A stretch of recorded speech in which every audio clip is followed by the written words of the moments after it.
Hey, how's it going, everyone? So I'm gonna start this new series where I basically review different things about the Eagles, whether that be concert reviews, photos, maybe some rare performances.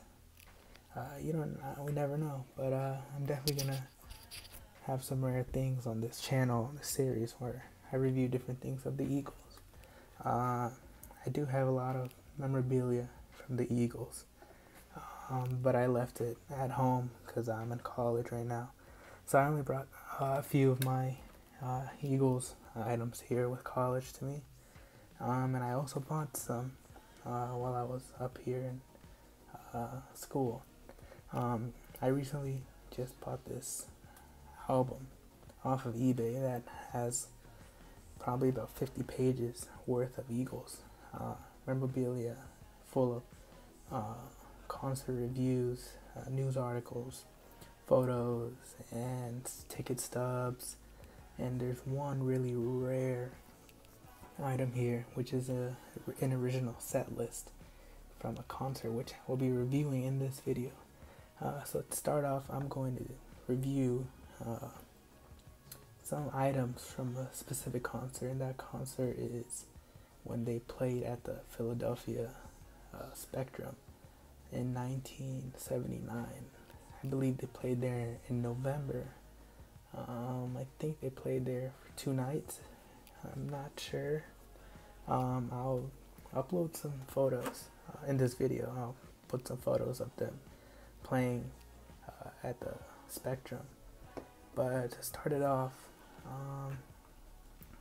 so this album that I bought, this binder I bought, is full of different article reviews and pictures from different years of the Eagles. There's some things here from 1973, 75, 78, 79, 80, and there's a couple things from their 94, 95, 96 Hell Freezes Over tours.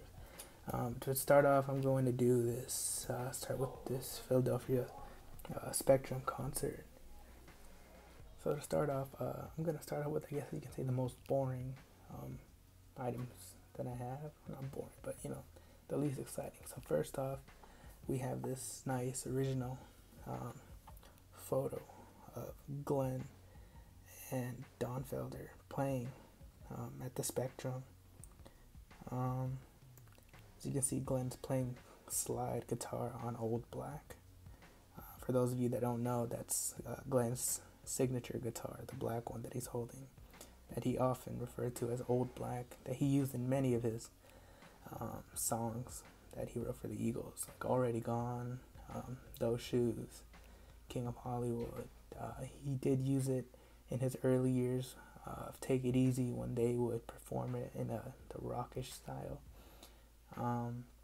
So yeah, and then you have Felder with his Telecaster.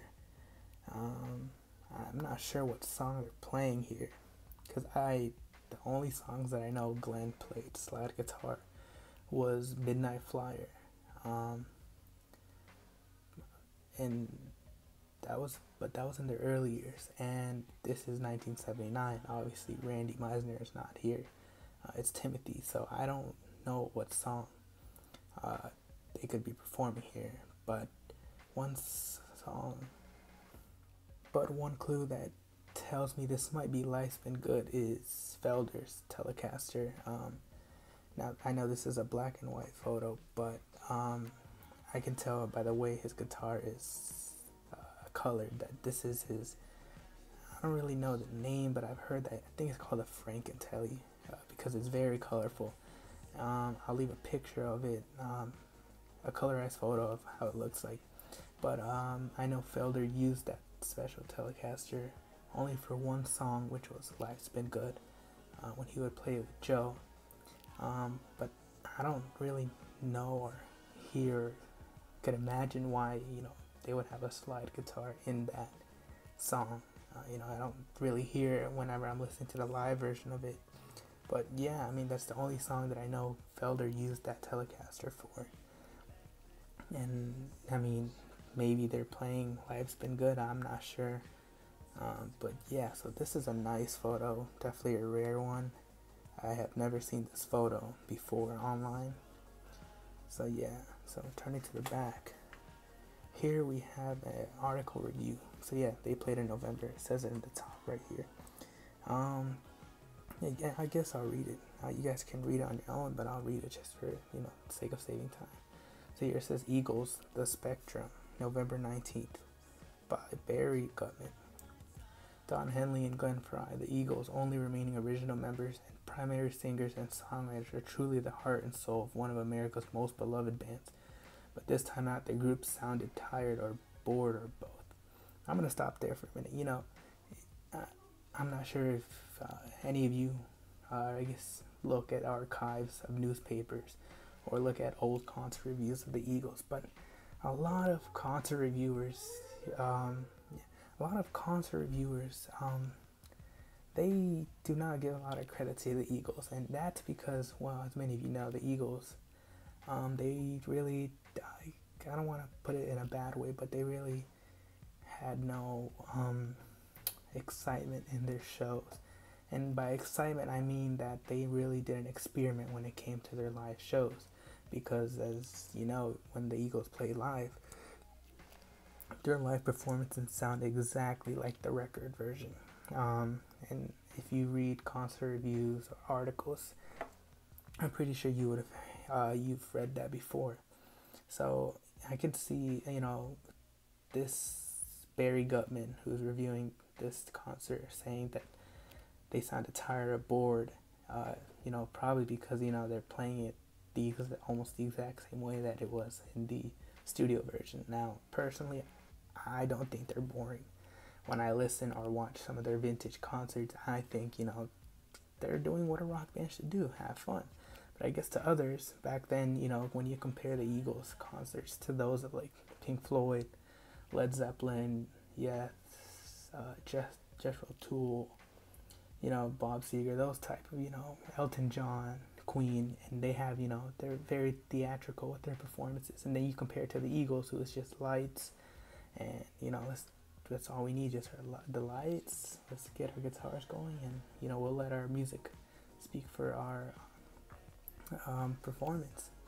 So, I mean, if you read or if you start to research old concert reviews of the Eagles, that is one common thing that a lot of people say, that they have no effect, excitement in their concerts, but a lot of them do say that the only excitement is Joe Walsh. So let's see, maybe this guy will say that.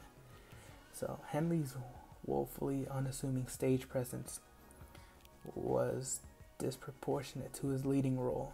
Frey, once so contagiously gung-ho and MC, displayed surprising reticence on stage. In addition to appearing less friendly and fun to watch on stage than they used to be, Henley and Frey kept the heart and soul out of the Eagles' music as well.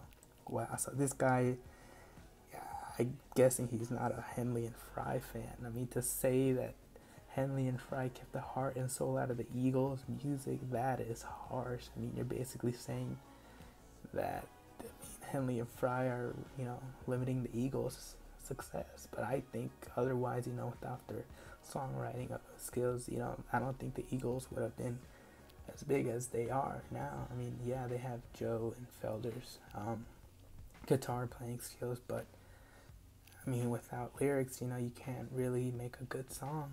So let's continue. Even guitarist Don Felder, the relatively anonymous Eagle, and new bassist Timothy Schmit showed the audience more personality than did the group's charter members. And Joe Walsh almost single-handedly saved the show from being a total loss. His songs Turn to Stone, Life's Been Good, and Rocky Mountain Way, cooled from his solo albums, were the most exciting and well-received of the evening, even though they're not as good or as particularly compatible with the Eagles' repertoire. Walsh gained a rapport with the crowd by hopping about, smiling and seeming like he was genuinely into it rather than earning a fee. The quintet brought along Joe Vitale, Walsh's former Barnstorm compadre and great session player, to enrich the arrangements with extra percussion and keyboards. So yeah, like I said before, a lot of concert reviewers will give props to Walsh, saying, he's the main soul in the Eagles' performance. And I mean, this guy said it. You know, I can see where he's coming from, because if you watch, um, you know, old concerts of the Eagles, you know, everyone is standing still. Felder, Glenn, Timothy slash Randy, you know, they're not really moving or jumping around. And then when you watch, you know, Joe Walsh, he's just all over the place. He's creating new lyrics. He even, you know, he changed the lyrics to his songs, like in Life's Been Good. He would sometimes change it to, you know, the part where he says, I go to parties sometimes until 4. I know this one show in 1979, when they played in Las Vegas, he said, he changed the lyrics to, I go to Vegas sometimes until 4.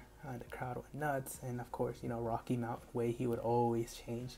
So, you know, I could see where he's coming from with saying Joe's, you know, it's the life, the soul of the Eagles.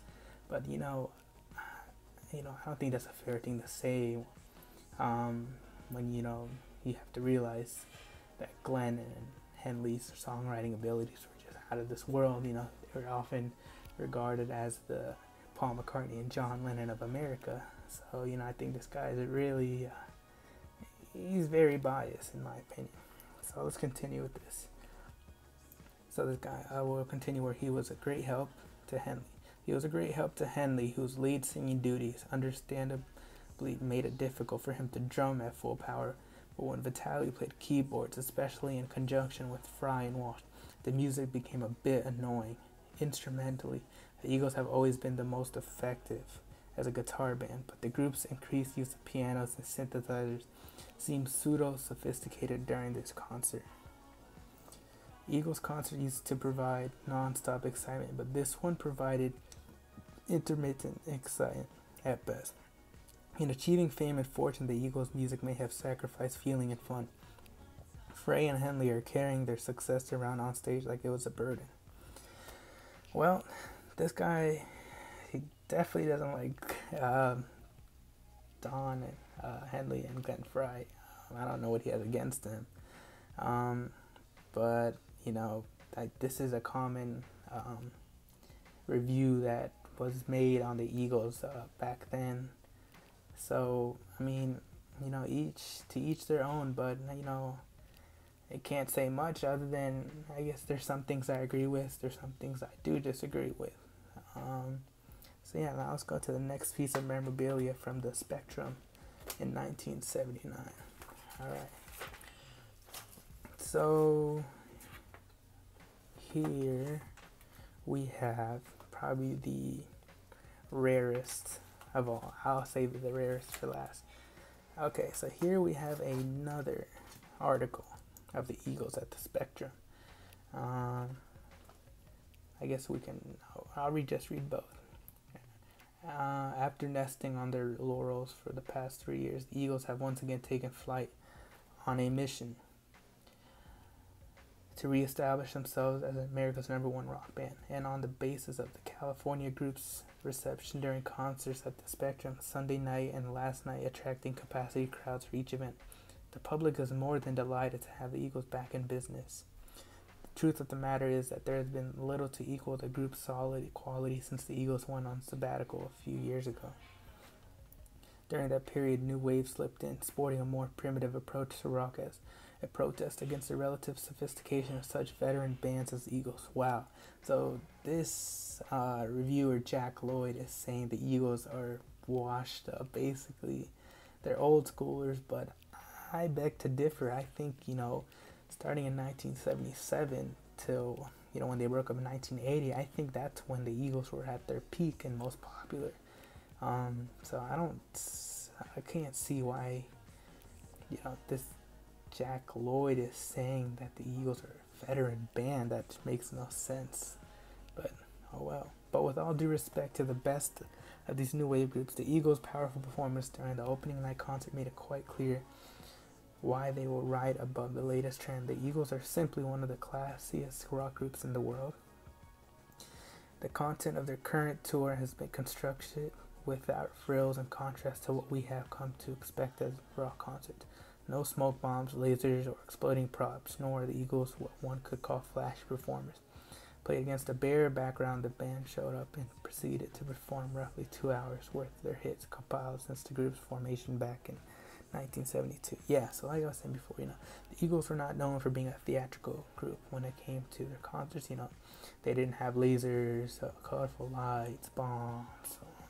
They just let their music on harmonies, speak for them.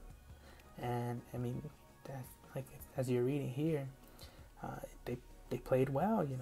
They were considered one of the best rock groups back then, and they still are to this day. Let's continue. While the merits of the band's latest album, The Long Run, have been questioned in some critical quarters, there is no way to challenge the validity of the Eagles' output over the years. They have provided us with any number of classics, and in a concert situation, the Eagles are meticulous in their efforts to recreate these recordings. They began their Spectrum show with Hotel California, and then moved on to most of their other Eagles standards, including Already Gone, Desperado, Lying Eyes, Heartache Tonight, One of These Nights, and Life in the Fast Lane. The group is with any clear-cut star. Figures. The personnel include Glenn Frey, guitar and piano, Don Henley, drums, Joe Walsh, guitar, Don Felder, guitar, Timothy Schmit, bass. Well, they forgot Joe Vitale. Well, I guess he wasn't really considered an Eagles. He was more of a side man. And since there are no stars as such, changes in personnel over the years have not hurt. In fact, the revised lineup is stronger than ever. The addition of Walsh, in particular, a few years ago, has provided the band with the closest thing the Eagles have to a colorful stage personality.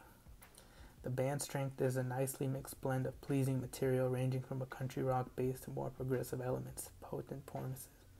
The guitar work is sharply executed, and Henley, steady, strong drumming is a firm foundation. The vocal harmony is superb. So yeah, this Jack Lloyd, at least he gives praise to Henley and Frey, unlike the other reviewer. Their typical set list in the 1979 and 1980 long run consisted of, starting with Hotel California, Already Gone, In the City, then, they would change often.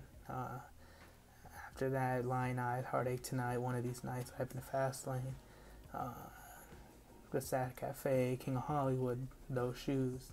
So yeah, there's not much to say about this review. So continuing in this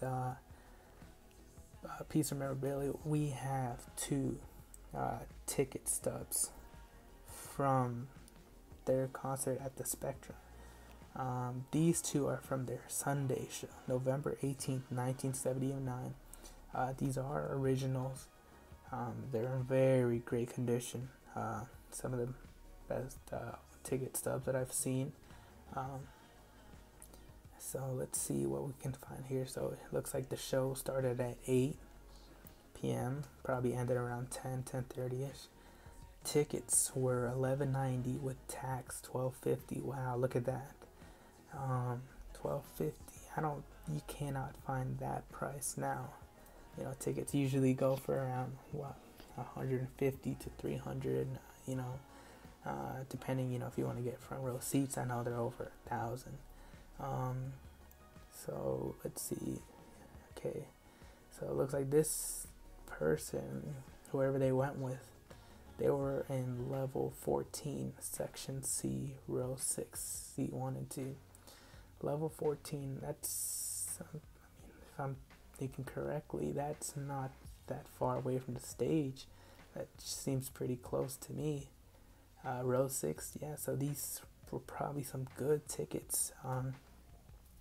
Pretty close to the stage, so they definitely had a good view of the performance. So now let's get to the last piece of memorabilia. Now this that I'm about to show is probably one of the most rarest pieces of memorabilia that has ever existed. And I say this because this is something that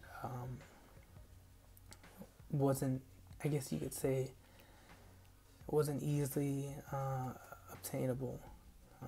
You couldn't really get this unless you were on the stage or one of the roadies, because we would have to go on the stage to get this. So and this is in great condition. So what I have here is the original set list from their concert. What I mean by that is when bands would play, the front men would usually have, a sheet of paper with the songs that they're playing that night next to their microphone taped down on the ground. And in Henley's case, he would have it taped onto one of his drum set pieces next to him. And I actually have one of the original set lists from that Philadelphia concert. And this is in great condition. It doesn't look like it's aged much. Whoever got this definitely took care of it. I don't know how they got this because, like I said before, you would have to be on the stage to get this. So let's go on. So in the top, the Eagles, the Spectrum, Philadelphia, November 18th and 19th. So they did play 2 nights. So it looks like they started off with Hotel California, Already Gone, In the City, Duel in Dalton, and Reprise. I Can't Tell You Why, Desperado, Turn to Stone, The Long Run, Lion Eyes, Heartache Tonight, One of These Nights, Life's Been Good, Life in the Fast Lane, Rocky Mountain Way, The Greeks Don't Want No Freaks. That's definitely a great song to listen to live. Wow, so look at this. This is interesting. So it looks like for their second encore, looks like they changed it up. So it looks like on November 18th, for their encore, they would start off with Tequila Sunrise and then end off the concert with Take It Easy. But on November 19th, on a Monday, they would start off their second encore with Take It Easy and end it with The Best of My Love. That's an interesting thing to see. I mean, from what I know or what I've researched, the Eagles always ended their songs with, their concerts with The Best of My Love as the final encore song. So to see that on Sunday they wouldn't play it, that's really interesting to me. I wonder why, I wonder what, their, I guess, idea was behind that to, change it up. So let's continue. Here it says the Eagles, Don Henley, Glenn Frey, Don Felder, Joe Walsh, Timothy Schmit, The Long Run Tour, 1979. And to the side here we have 2 more tickets from the November 19th show, so the next day. It looks like here they're on level 12, row 10, seat 9. And it looks like the price for this was $11.90. Was that the same for the other? Yeah, so same. So these 2 people, looks like they went to both concert nights. Wow, they're lucky. And they kept the ticket stubs in great condition. Looks like, no aging, no darkening to it.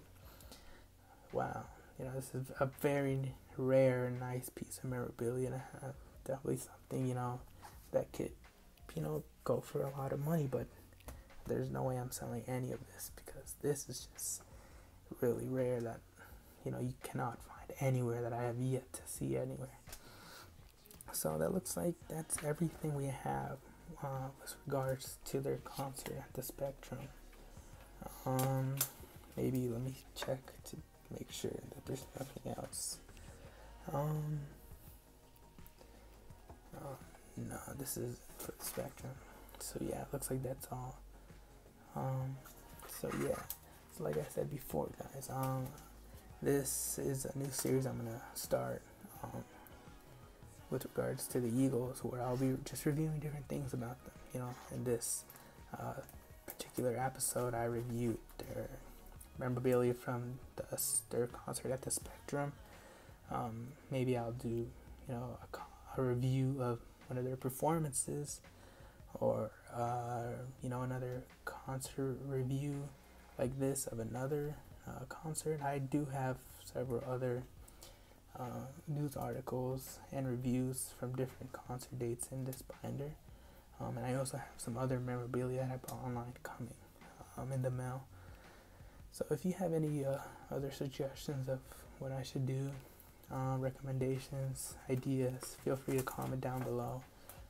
Let me know, what things you would like to see be done, talked about. And yeah, this may be a little shaky for the first time, but it's the first time that I've done this, so yeah, it's always room for improvement. But thanks for watching if you made it this far, and don't forget to subscribe, because I will definitely be trying to do this as often as I can, maybe once to twice a week. We'll see. So yeah, thanks guys for watching, and leave a like. Thanks.